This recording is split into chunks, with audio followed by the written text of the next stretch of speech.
नमस्कार प्रिय साथियों, सारथी के इस ऑनलाइन प्लेटफॉर्म पर एक बार फिर से पुनः मैं आपका दिल से हार्दिक स्वागत करता हूं।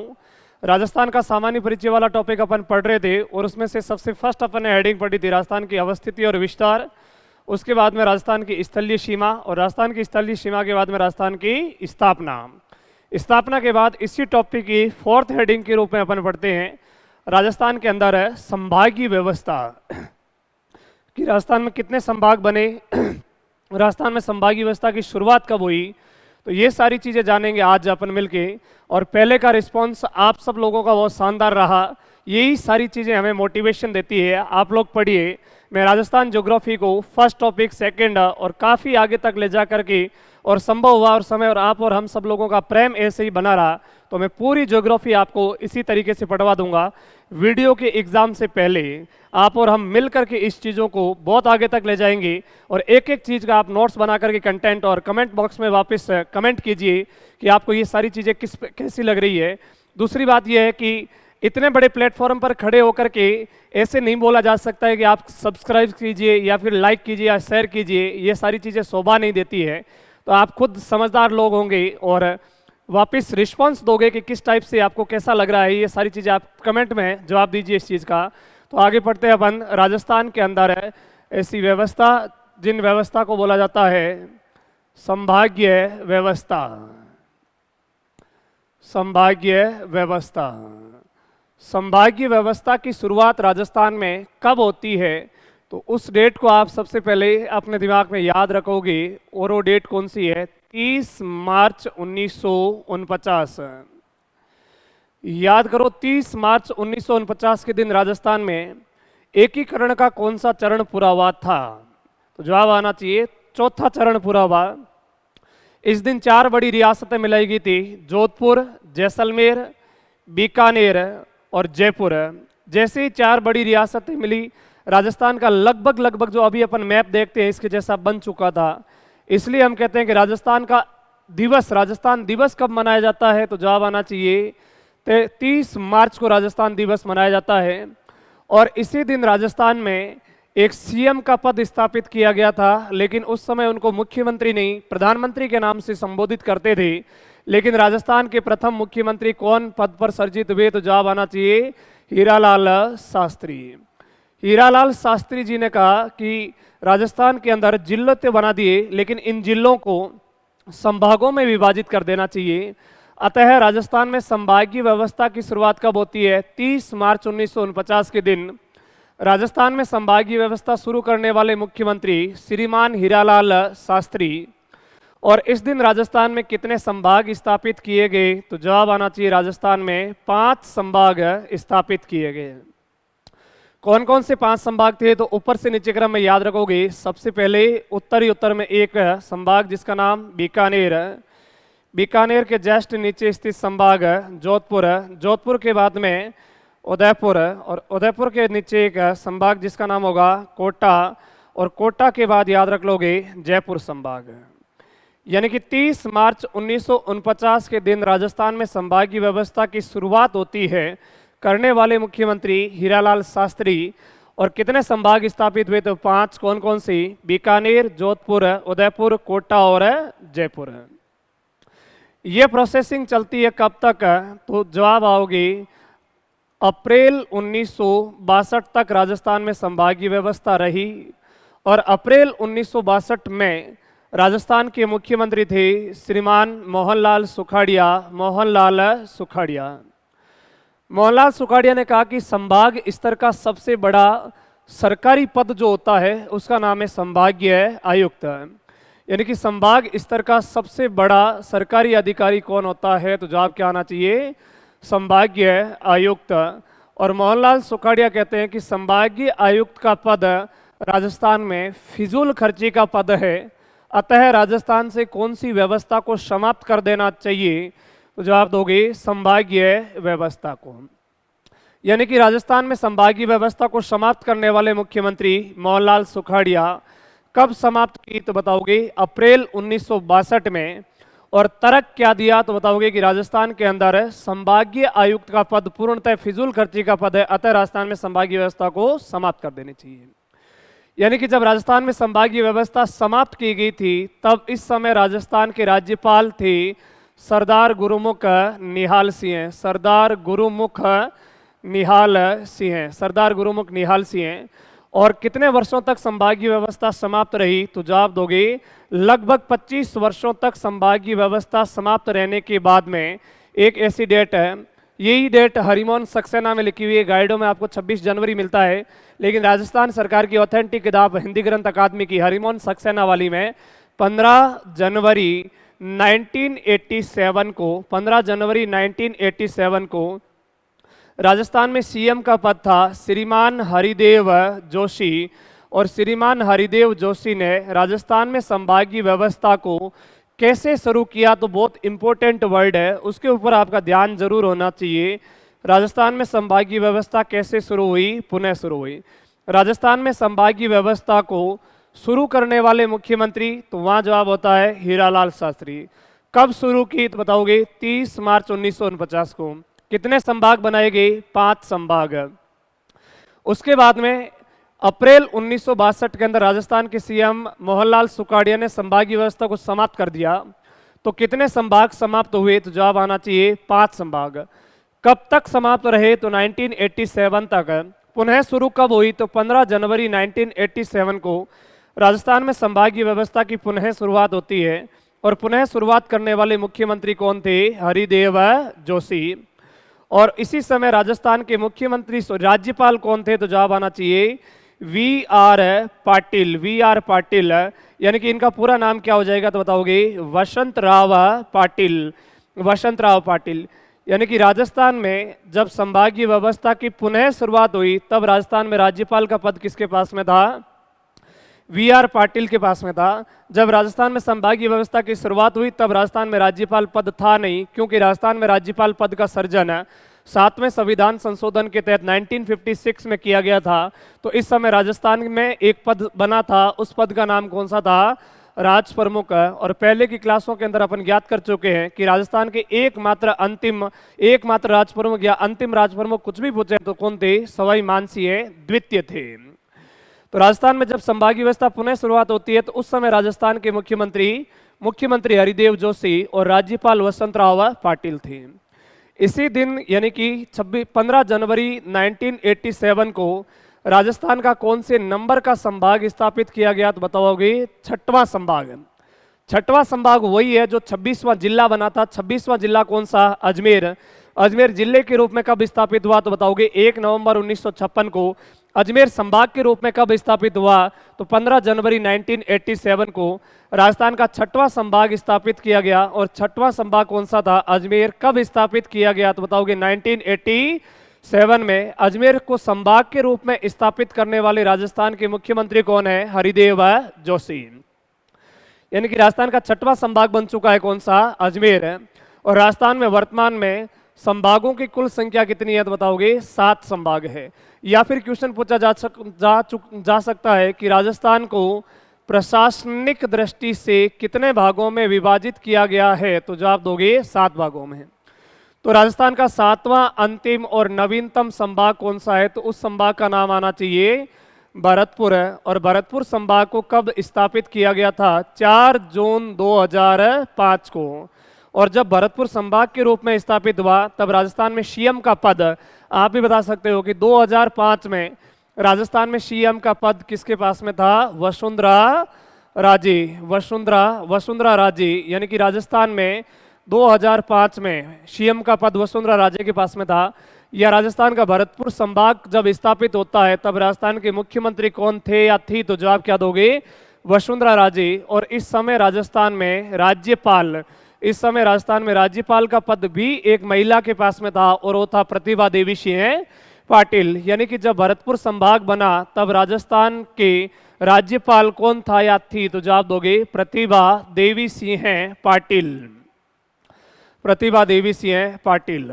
और इस टाइप से भी क्वेश्चन फ्रेमिंग हो सकती है कि राजस्थान का नवीनतम जिला और नवीनतम संभाग दोनों एक ही मुख्यमंत्री के कार्यकाल में स्थापित हुए और वो मुख्यमंत्री कौन है? वसुंधरा राज्य के कार्यकाल में स्थापित हुए। उसके बाद अपन देखेंगे कि राजस्थान के अंदर कौन कौन सा सबसे बड़ा संभाग है, कौन सा क्षेत्रफल में छोटा है और किस किस संभाग की विशेषता क्या है, तो ये सारा अपन मैप आधारित देखेंगे।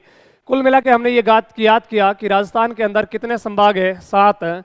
7 संभागों को यदि आपसे पूछ ले कि क्षेत्रफल की दृष्टि से सबसे बड़ा संभाग कौन सा है, तो इस संभाग का नाम है जोधपुर। जोधपुर के बाद क्षेत्रफल की दृष्टि से दूसरा बड़ा संभाग कौन सा है, बीकानेर। तीसरा बड़ा संभाग कौन सा है, तो उस संभाग का नाम बताओगे, अजमेर है। क्षेत्रफल की दृष्टि से चौथा बड़ा संभाग कौन सा है, तो उस संभाग का नाम हो जाएगा उदयपुर है। क्षेत्रफल की दृष्टि से 5वां बड़ा संभाग कौन सा है, जयपुर है। क्षेत्रफल की दृष्टि से 6ठा बड़ा संभाग कौन सा है, कोटा। और क्षेत्रफल की दृष्टि से सबसे छोटा संभाग का नाम बता दोगे, भरतपुर है। यानी कि राजस्थान का क्षेत्रफल में सबसे बड़ा संभाग जोधपुर है, राजस्थान का क्षेत्रफल में सबसे छोटा संभाग है, तो उस संभाग का नाम हो जाएगा भरतपुर है। या फिर एग्जामिनर क्वेश्चन में ऐसे डाल सकता है, राजस्थान के संभागों को अवरोही क्रम में सजाओ, और अवरोही क्रम को ही इंग्लिश में किस नाम से जाना जाता है, तो जवाब आना चाहिए डिसेंडिंग ऑर्डर में सजाए। और डिसेंडिंग ऑर्डर में यही इनका बड़े से छोटे क्रम में लिख रखे इनको। तो राजस्थान के क्षेत्रफल में 7 संभाग है, कौन कौन से? क्षेत्रफल में सबसे बड़ा संभाग जोधपुर, दूसरा बीकानेर, तीसरा अजमेर, चौथा उदयपुर है, 5वां जयपुर है, 6ठा कोटा और 7वां भरतपुर। यानी कि राजस्थान में 7 संभाग हैं। 7 संभागों की स्थिति कहाँ कहाँ पे है, पहले एक बार मैं 7 संभाग बता देता हूँ। ये कौन सा संभाग है, तो इस संभाग की मुख्यालय का नाम है जोधपुर संभाग।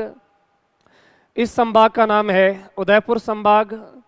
इस संभाग का नाम संभागीय मुख्यालय स्तर पर जिला कोटा। इस संभाग का नाम अजमेर। इस संभाग का नाम बीकानेर है। इस संभाग का नाम है बीकानेर है। यह संभाग हो जाएगा जयपुर है, और इस संभाग का नाम हो जाएगा भरतपुर है। यानी कि राजस्थान में संभाग कितने, तो जवाब आना चाहिए 7 संभाग। जोधपुर संभाग में जिलों की संख्या 6, उदयपुर संभाग में जिलों की संख्या 6, कोटा संभाग में जिलों की संख्या 4, अजमेर संभाग में जिलों की संख्या 4, बीकानेर संभाग में जिलों की संख्या 4, भरतपुर संभाग में जिलों की संख्या 4 है, और जयपुर एकमात्र संभाग है जिसके अंदर जिलों की संख्या कितनी है, 5 है। एक एक करके पढ़ेंगे। सबसे पहले कौन सा, जोधपुर, उसके बाद उदयपुर पढ़ेंगे, उसके बाद कोटा, फिर अजमेर, फिर जयपुर, फिर भरतपुर और फिर है बीकानेर। यानी कि आप भी साथ ही साथ इनको नोट्स फ्रेमिंग में बना सकते हो। राजस्थान का क्षेत्रफल में सबसे बड़ा संभाग है ये रहा यहाँ से। इस संभाग का नाम कौन सा है, जोधपुर संभाग। जोधपुर है संभाग। जोधपुर संभाग के अंदर जिलों की संख्या, तो जवाब दोगे 6 जिले हैं। जिले कितने हो जाएंगे टोटल, 6।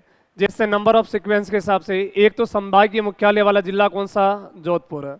उसके बाद क्षेत्रफल में सबसे बड़ा जिला जो इसके अंदर अपनी स्थिति रखता है, उस जिले का नाम जैसलमेर है। जैसलमेर के जस्ट नीचे स्थित जिला है बाड़मेर है। बाड़मेर के जस्ट नीचे अपनी स्थिति रखने वाला जिला जालोर।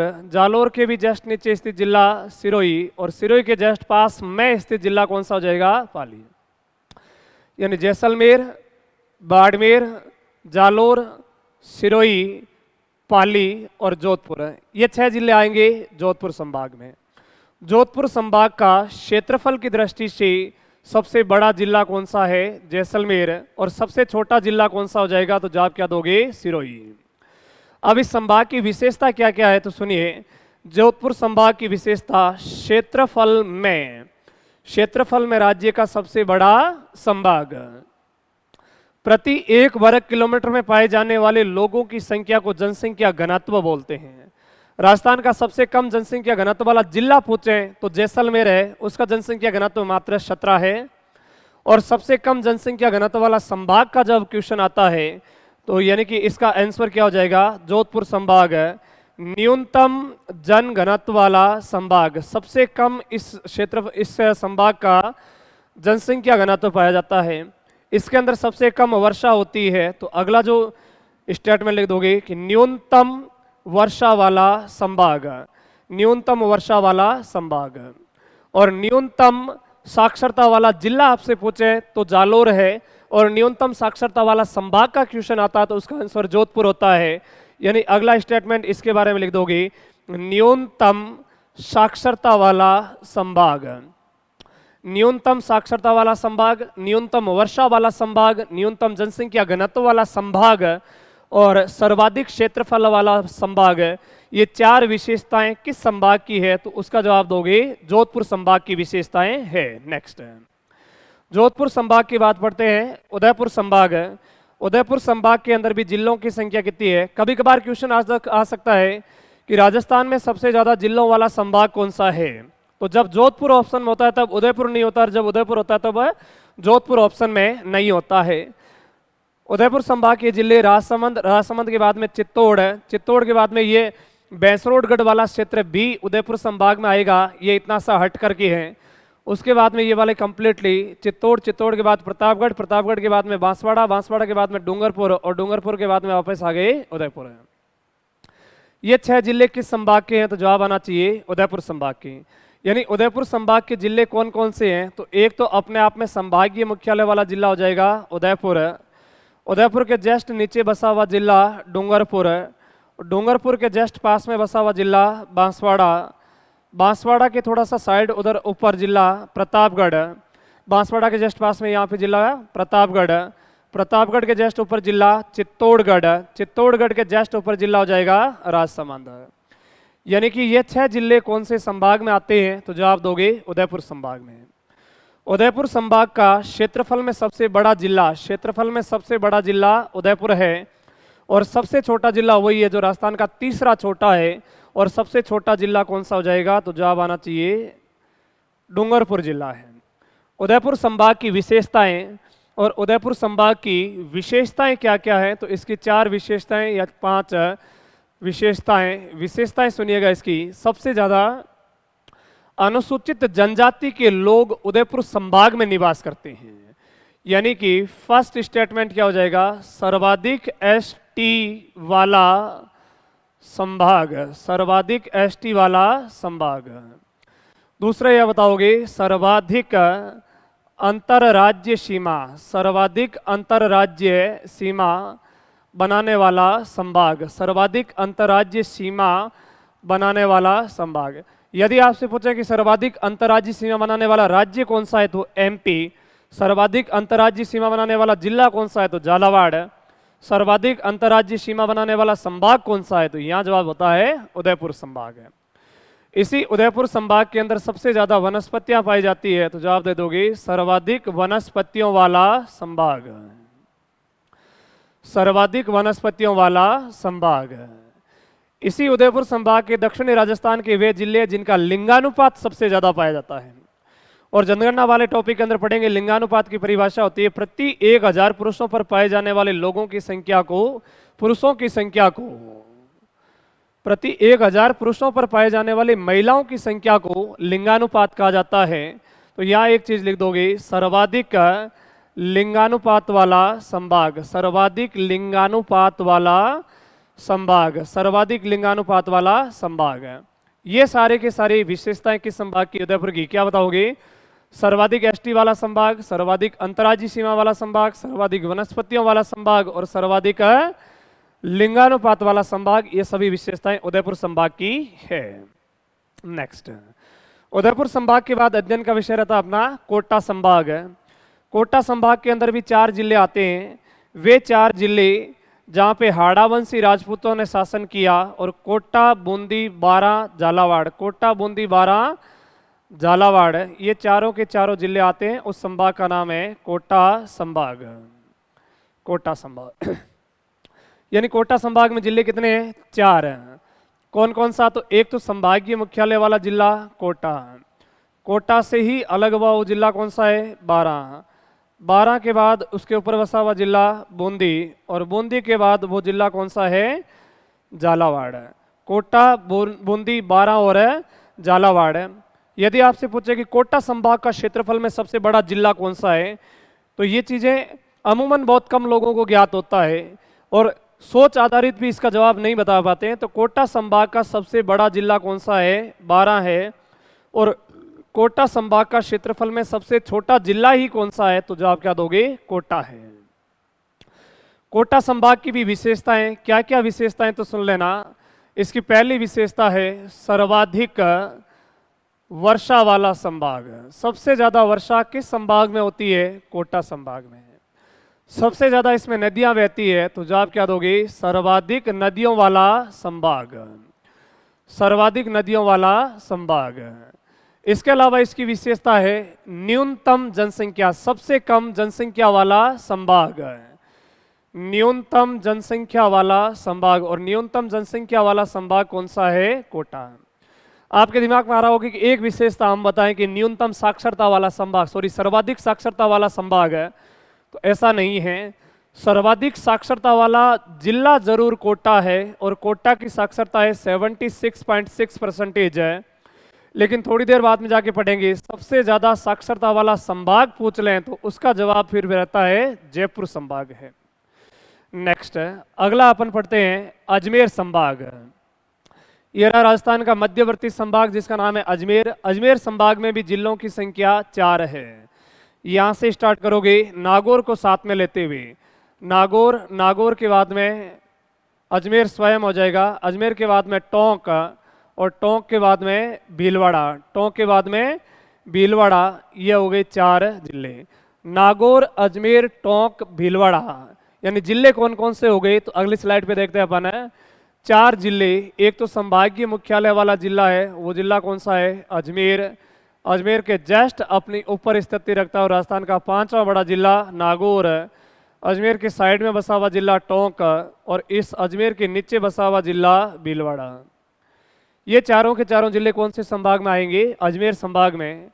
अजमेर संभाग का क्षेत्रफल में सबसे बड़ा जिला कौन सा है? नागौर। और सबसे छोटा जिला कौन सा है? तो उस जिले का नाम बताओगे टोंक।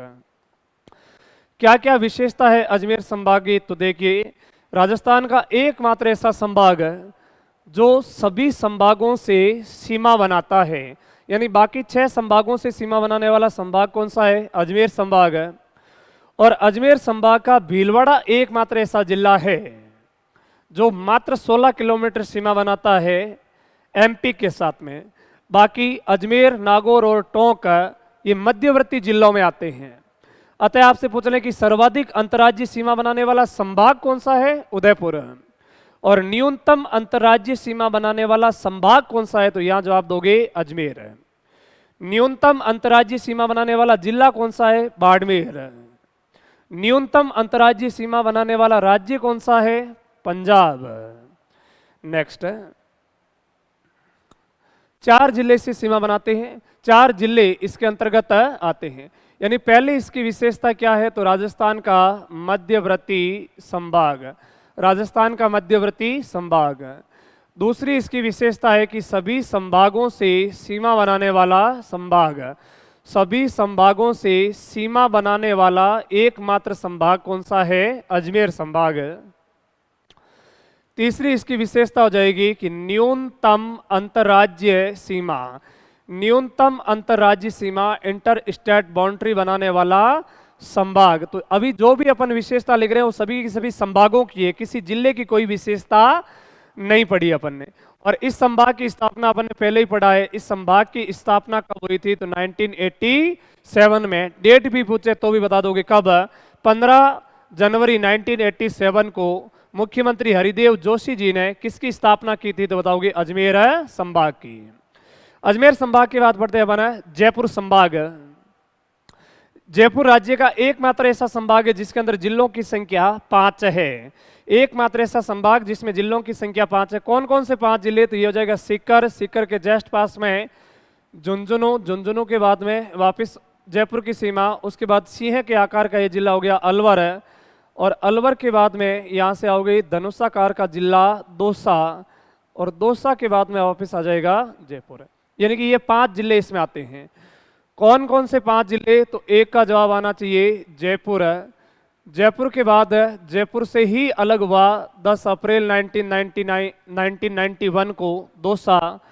दौसा के जस्ट जयपुर के ऊपर बसा हुआ जिला सीकर, सीकर के जस्ट ऊपर बसा हुआ जिला झुंझुनू, और इधर ये बसा हुआ जिला कौन सा हो जाएगा? अलवर। यदि आपसे पूछे कि जयपुर संभाग का क्षेत्रफल में सबसे बड़ा जिला कौन सा है? तो इसका जवाब जयपुर ही रहता है। जयपुर संभाग का क्षेत्रफल में सबसे बड़ा, और सबसे छोटा तो आप खुद ही बता दोगे, क्योंकि राजस्थान का सबसे छोटा जिला धौलपुर है जो भरतपुर संभाग में रह जाएगा। राजस्थान का दूसरा छोटा जिला दौसा है जो जयपुर संभाग में है। तो अतः इन पांचों जिलों में सबसे छोटा जिला कौन सा हो जाएगा? दौसा। इसकी विशेषता क्या क्या है तो देखिएगा। जयपुर संभाग की विशेषता, सर्वाधिक जनसंख्या वाला संभाग। सबसे ज्यादा जनसंख्या किस संभाग की है? तो जवाब दोगे जयपुर संभाग है। जब जनसंख्या बहुत ज्यादा हो जाएगी और क्षेत्रफल कम रहेगा तो ऑटोमेटिक जनसंख्या घनत्व बढ़ जाएगा। यानी इन्हीं में से वो काफी सारे जिले हैं जो सर्वाधिक 5 जन घनत्व वाले हैं। तो इस संभाग की विशेषता क्या हो जाएगी तो बताओगे? सर्वाधिक जनसंख्या घनत्व वाला संभाग। सर्वाधिक जनसंख्या घनत्व वाला संभाग, जनसंख्या घनत्व वाला संभाग। इसी जिले की वो विशेषता है जो कोटा की नहीं है। कौन सी? तो जवाब दोगे सर्वाधिक साक्षरता वाला संभाग। सर्वाधिक साक्षरता वाला संभाग। ये ध्यान रखने योग्य है। जो पढ़ के नहीं जाएगा और तुक्के लगाने के लिहाज से जाता है और ऐसा क्वेश्चन आ जाए कि सर्वाधिक साक्षरता वाला संभाग कौन सा है, तो 100% कोटा संभाग ही लगा के आएगा। लेकिन सबसे ज्यादा साक्षरता वाला संभाग कौन सा है? जयपुर संभाग। और यही वो संभाग है जिसके अंदर सबसे ज्यादा कौन से लोग निवास करते हैं? एससी। यानी कि सर्वाधिक अनुसूचित जाति वाला संभाग या फिर कहोगे एससी वाला संभाग कौन सा है? तो भी जवाब आना चाहिए जयपुर संभाग है। जयपुर संभाग के बाद अध्ययन का विषय अपना रहता है भरतपुर संभाग है। यहां से ये रहा भरतपुर है। भरतपुर के बाद में धौलपुर है। धौलपुर के बाद में करौली और करौली के बाद में सवाई माधोपुर है। यानी इसमें भी जिलों की संख्या कितनी है? 4 है। कौन कौन से वे जिले जो भरतपुर संभाग में आते हैं? तो एक तो जिले का नाम लोगे भरतपुर। भरतपुर संभाग में आने वाले जिले 4 जिले हैं। ऊपर से नीचे क्रम में यही इनका सीक्वेंस है। भरतपुर, भरतपुर के बाद में धौलपुर, धौलपुर के जस्ट नीचे बसा हुआ उससे सीमा बनाने वाला जिला करौली, और करौली के बाद में SM लिख रहा हूं, मतलब आप समझ जाओगे सवाई माधोपुर। यदि आपसे पूछें कि भरतपुर संभाग का क्षेत्रफल में सबसे बड़ा जिला कौन सा है? करौली। और सबसे छोटा जिला कौन सा है? तो उस जिले का नाम हो जाएगा धौलपुर।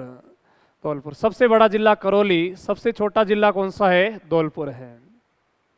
अब इस संभाग को कब बनाया गया था? तो आपको डेट पहले से ही ज्ञात है। 4 जून 2005 को वसुंधरा राज्य के कार्यकाल में स्थापित किया गया संभाग कौन सा है? भरतपुर संभाग। और इसको बनाने के लिए भरतपुर और धौलपुर जिलों को उठाया गया था। वो किस संभाग से लिए गए थे? तो जवाब क्या दोगे? जयपुर संभाग से। और भरतपुर संभाग को बनाने के लिए करौली और सवाई माधोपुर ये लिए गए थे किस संभाग से? कोटा संभाग से। अतः राजस्थान का नवीनतम संभाग भरतपुर को बनाने के लिए कितने संभागों का विभाजन किया गया? तो जवाब आना चाहिए 2 संभागों का। किस किस का? तो जयपुर संभाग और कोटा संभाग। जयपुर संभाग से कौन कौन से 2 जिले लिए गए? तो उन 2 जिलों का युग्म है भरतपुर और धौलपुर। कोटा संभाग से कौन कौन से 2 जिले लिए गए? करौली और सवाई माधोपुर। इस संभाग की भी विशेषताएं क्या क्या इसकी विशेषता है तो सुनिएगा। न्यूनतम क्षेत्रफल वाला संभाग। सबसे कम क्षेत्रफल किस संभाग का है? भरतपुर संभाग का। न्यूनतम लिंगानुपात वाला संभाग। न्यूनतम लिंगानुपात वाला संभाग यानी कि सबसे कम लिंगानुपात किस संभाग का है? तो यहाँ पे भी आपका जवाब होना चाहिए भरतपुर संभाग। और यदि आपसे पूछ लें कि भरतपुर संभाग कितने राज्यों के साथ सीमा बनाता है? तो भरतपुर संभाग 3 राज्यों के साथ सीमा बनाएगा। भरतपुर जिला 2 राज्यों के साथ बनाता है। भरतपुर संभाग किन किन राज्यों के साथ सीमा बनाता है? तो एक तो बनाएगा हरियाणा के साथ, एक बनाएगा यूपी के साथ, और एक बना रहा है MP। यानी कि सबसे ज्यादा राज्यों के साथ सीमा बनाने वाला संभाग तो रहेगा भरतपुर है, लेकिन सबसे लंबी अंतर्राज्यीय सीमा बनाने वाला संभाग पूछे हैं तो यहाँ पे आपका जवाब बदल जाता है। यहाँ आंसर होता है उदयपुर संभाग है। नेक्स्ट है यानी कि सबसे ज्यादा न्यूनतम क्षेत्रफल वाला संभाग, न्यूनतम लिंगानुपात वाला संभाग है। और एक इसकी विशेषता रहती है नवीनतम अंतिम और लास्ट संभाग कौन सा बना? भरतपुर। कब बना? तो क्या बताओगे? 4 जून 2005 को। अब एक संभाग बचा है उसको अपन पढ़ लेते हैं लास्ट में, और वो संभाग कौन सा है? बीकानेर संभाग। सबसे उत्तर में बसा हुआ संभाग है ये रहा। इस संभाग का नाम बीकानेर है। चूरू, चूरू के बाद हनुमानगढ़, हनुमानगढ़ के बाद में गंगानगर, और एक जिला कौन सा हो जाएगा? बीकानेर। बीकानेर, गंगानगर, हनुमानगढ़ और चूरू, ये चारों जिले किस संभाग में आते हैं? तो जवाब आना चाहिए बीकानेर। यानी कौन कौन से जिले? तो एक का नाम बीकानेर, बीकानेर के जस्ट ऊपर बसा हुआ जिला गंगानगर, गंगानगर के जस्ट ऊपर बसा हुआ जिला हनुमानगढ़, और हनुमानगढ़ के जस्ट नीचे स्थित जिला कौन सा है? चूरू। यदि आपसे पूछ लें कि बीकानेर संभाग का क्षेत्रफल में सबसे बड़ा जिला कौन सा है, तो सिंपल शॉर्ट आंसर हो जाएगा इसका बीकानेर है। और सबसे छोटा आपसे पूछें तो इसका जवाब होगा आपका हनुमानगढ़। बीकानेर संभाग का सबसे छोटा जिला कौन सा है? हनुमानगढ़। इस संभाग की विशेषता को बताने के लिए आपको एक जिला बीकानेर याद में रखना है और एक कौन सा रखना है? चूरू। बीकानेर और चूरू को हम नदियों वाले चैप्टर में इस लिहाज से पढ़ते हैं कि राजस्थान के बीकानेर और चूरू दो ऐसे जिले जिनकी अपनी कोई नदियां नहीं हैं। तो विशेषता में यह बता दोगे कि न्यूनतम नदियों वाला संभाग, न्यूनतम नदियों वाला संभाग, और न्यूनतम नदियों वाला संभाग कौन सा है? तो उसका जवाब और आपका आंसर रहता है कौन सा संभाग है? बीकानेर संभाग है। और राजस्थान के दो ऐसे संभाग है जो रेड क्लिफ रेखा पर स्थित है। एक संभाग कौन सा है? जोधपुर, और एक संभाग कौन सा है? बीकानेर। बीकानेर संभाग के दो जिले रेड क्लिफ रेखा पर आते हैं, एक तो कौन है? गंगानगर, और एक कौन सा? बीकानेर। जोधपुर संभाग के दो जिले रेड क्लिफ रेखा पर आते हैं, एक जिले का नाम है जैसलमेर और एक जिले का नाम कौन सा हो जाएगा? बाड़मेर। तो यदि आपसे पूछ लें कि राजस्थान का कितने संभाग रेड क्लिफ रेखा पर है, तो दो, बीकानेर और जोधपुर। ध्यान रखना जोधपुर जिला अंतर्राष्ट्रीय सीमा पर स्थित नहीं है, लेकिन जब जोधपुर संभाग की बात आती है तो सबसे लंबी अंतर्राष्ट्रीय सीमा बनाने वाला संभाग ही कौन सा है? जोधपुर है। और सबसे कम अंतर्राष्ट्रीय सीमा बनाने वाला संभाग कौन सा है? बीकानेर संभाग। ये था आज का अपना अध्ययन का विषय, राजस्थान की संभागीय व्यवस्था। उम्मीद करता हूँ आपको क्लास बहुत बढ़िया लगी होगी और आप इन चीज़ों के अपने खुद के सेल्फ नोट्स बना लेना। अपन पूरी की पूरी ज्योग्राफी इसी लिहाज से पढ़ते चलेंगे। बहुत बहुत धन्यवाद, आपका दिल से आभार।